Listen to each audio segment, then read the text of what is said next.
Result या परिणाम जैसा कोई चीज मानव के जीवन में नहीं होता है।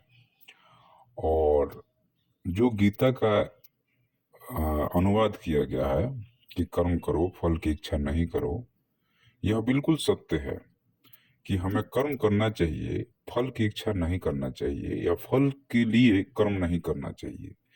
लेकिन इसका जो एक्सप्लेनेशन है, यह वर्णन किया गया वो गलत किया गया है। फल करना, काम करना चाहिए, सिर्फ काम करना चाहिए, कर्म करना चाहिए। फल की इच्छा नहीं करना चाहिए, नहीं होना चाहिए। ये होना चाहिए कि जीवन में सिर्फ कर्म करना चाहिए और कर्म का परिणाम जैसी कोई चीज ही नहीं होता है। अब आप बोलेंगे ये क्या बकवास है, लेकिन ये सत्य है।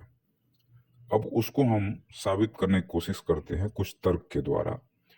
तो इसमें सबसे बड़ी चीज ये है कि मान लीजिए आप कोई काम करते हैं, आपने साल भर पढ़ाई किया, अब पढ़ाई का रिजल्ट आया या परिणाम आया तो आप पास हो गए। तो क्या पास आप साल भर के कार्य का एक छोटा सा रिजल्ट पास हो जाएगा, ये मतलब कि ये रिजल्ट हो गया, मतलब कि ये कोई फल है उस कार्य का? बिल्कुल नहीं है। एक्चुअल में जब पास हो रहे हैं या जब फेल हो रहे हैं, उस वक्त आप क्या कर रहे हैं? अगर आप पास होते हैं, कहीं कोई काम करते हैं, वो अच्छा से चला जाता है, तो आप क्या करते हैं?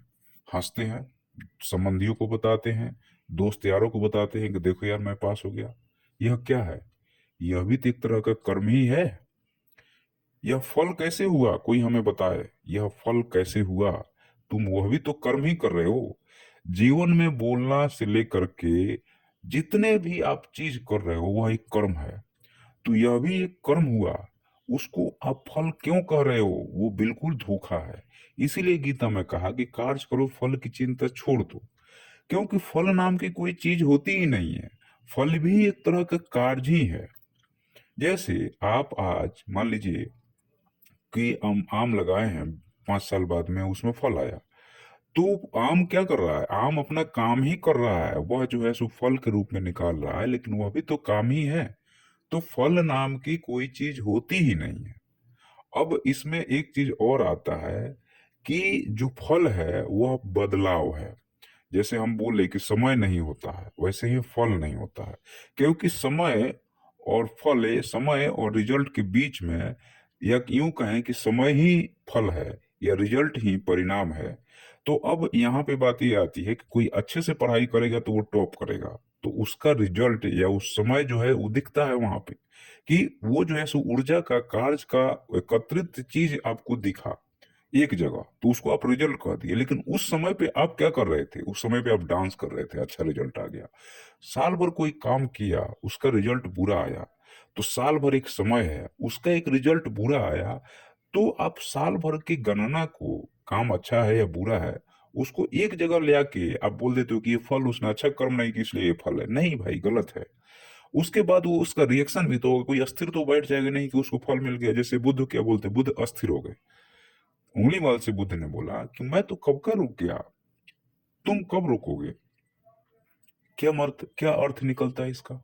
इसका सिंपल अर्थ ये निकलता है कि तुम इन झंझटों में, जो समय और फल के झंझटों में जो तुम पड़े हुए हो, ये सब दिमाग का छलावा ही तो है। ये लॉजिकल नहीं है, ये इलॉजिकल है। और जब आप इलॉजिकल पे जीते हो तो उसका परिणाम भी तो इलॉजिकल होगा। और इलॉजिकल होगा तो आप फिर रोते रहोगे। देखिए, हंसना या रोना एक कर्म होता है। तो हंसना परिणाम अच्छे फल का है और रोना परिणाम बुरे फल का है। तो इसीलिए गीता में कृष्ण ने कहा कि अर्जुन, तुम कर्म करो, तुम फल छोड़ो। क्योंकि अगर तुम फल के पीछे भागोगे तो वो एग्जिस्टेंस नहीं है उसका, उसका वर्तमान नहीं है। वर्तमान जो है वह अभी इसी वक्त में है। लेकिन तुम क्या ढूंढ रहे हो? तुम भविष्य में ढूंढने की कोशिश करोगे या भूत में ढूंढने की कोशिश करोगे। क्योंकि फल भूत का परिणाम है और उसके आधार पे एक्सपेक्टेशन भविष्य है। वर्तमान में तो तुम काम ही कर रहे हो। जैसे मैं ये चीज रिकॉर्ड कर रहा हूँ, तो अभी ये कार्य ही तो है, और क्या है?